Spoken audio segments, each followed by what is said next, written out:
জাতীয়তাবাদী দল বরিশাল মহানগর বিএনপির আওতাধীন ২৮ নং ওয়ার্ড বিএনপি কর্তৃক আজকে আয়োজিত তারেক রহমানের ঘোষিত লিফলেট বিতরণ এবং গণসংযোগ শেষে আজকের এই ২৮ নং ওয়ার্ড বিএনপির আয়োজনে আজকের এই ২৮ নং ওয়ার্ড বিএনপির অফিস উদ্বোধন।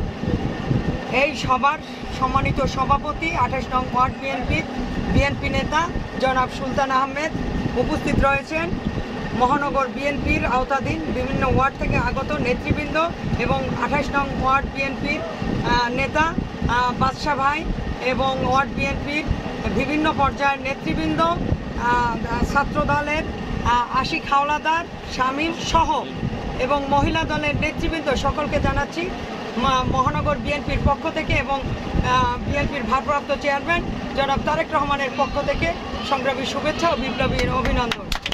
আমরা বিগত দিনের ন্যায় আজকেও ৩১ দফা নিয়ে নেমেছি এবং আমরা ২৮ নং ওয়ার্ডের বিভিন্ন স্থানে আমরা লিফলেট বিতরণ করেছি এবং মানুষের মাঝে গিয়েছি।